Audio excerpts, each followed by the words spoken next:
All right, I had the tank mocked up so I could run fuel lines. So I'm just taking her back down to finish up the wiring, tighten up the fittings, and put it back up for good, I hope. Anyway, this is a Tanks Inc EFI fuel tank. It's the same as a stock tank, except it's got a sump inside. It's really just kind of like a, like a square bucket inside that's got a couple little holes in the bottom. It just makes it so it doesn't run the fuel pump empty when you're accelerating or quartering or whatever. But the thing is it's an inch deeper, and then it's got these corner notches, and these corner notches are if you end up doing a frame notch to give yourself more room for tires. I don't know if I'll ever do that, but I got the option. So anyway, I just did up some wiring. Now I've got a American Auto Wire classic upfit kit wiring this car right now, so it's got everything I need to wire this, except they do not put in a fuel pump wire, which I find a little odd because the whole point of the upfit kit is for like resto mod type rebuilds. So they've got a lot of stuff ready for it, but they don't actually give you a wire to the rear body harness to hook up a fuel pump. So you gotta do that yourself. Now this car is gonna have a battery mounted in the trunk, so it's really pretty easy. It's really just gonna be a signal wire to the relay that I'll mount in the trunk with the battery for the fuel pump. And I've ordered their little, it's cheap, I think it's 25 bucks, but they make like a fuel pump relay kit. It's kind of funny that it doesn't come with it in the kit, because these kits come with everything in the world you might ever need. I mean, I'm not going to use half the stuff in this American Auto Wire kit, but the one thing I didn't have was a fuel pump relay. I thought that was odd, but anyway, you just have to order it. I didn't know I had to order one and wait for it, but anyway, it's here now. And then I was gonna put a hole in the trunk so I could get down to the pump real easy if I need to work on anything, but I just haven't done it, and maybe I'll do it some other time, but I'm not doing it right now. And but what I am doing is, instead of running the wire just straight down and connected to the tank, I always like to have weather pack connectors and things, so I can just drop the tank super easy, no big deal. I have a lift and everything, so if you just put a couple connectors on things, it makes jobs a lot simpler. So I just made up this little harness here.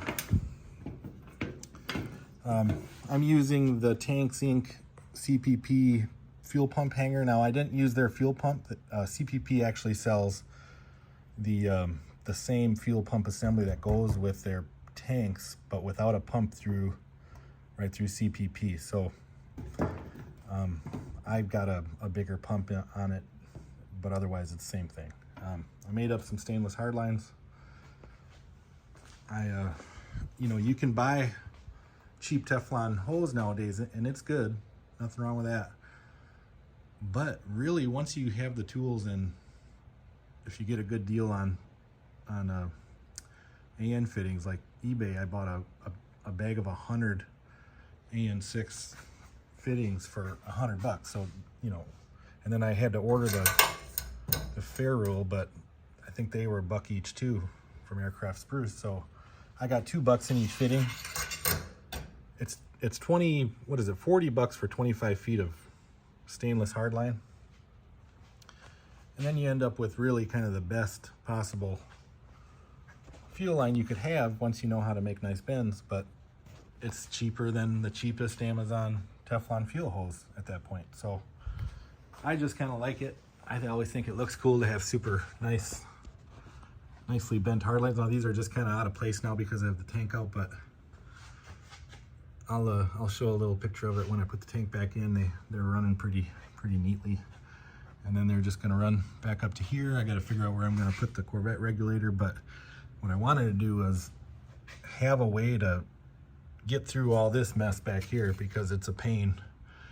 And then whatever changes I ever do in the front, I could always use these fuel lines. So even if I decide to put a different type of regulator or something up, under the engine, or in the engine bay. I'll probably mount the Corvette regulator over here. I can always reuse this. I can change everything forward super easy, but anything back here, it can just stay and be reused. So that's the idea. I got everything new with the Tanks Inc kit. And one thing I always do, they gave, I don't even know if these are heat shrink or what, but they come with some fittings here. Now I didn't use theirs because, although they look a lot like the ones I did use, because I like to use marine heat shrink on everything. Now, I used to be a mobile mechanic, and whenever I'd work on something, the first thing I'd do is just go look where somebody did a repair last time, and you'll find bad connections at butt connectors or whatever ridiculous repair they did. Now the thing is, I'm not against using crimp connectors. The thing is they don't have any strain relief. So if you use a typical non-heat shrink, they sit there bending around and vibrating, and eventually something breaks or you get a bad connection.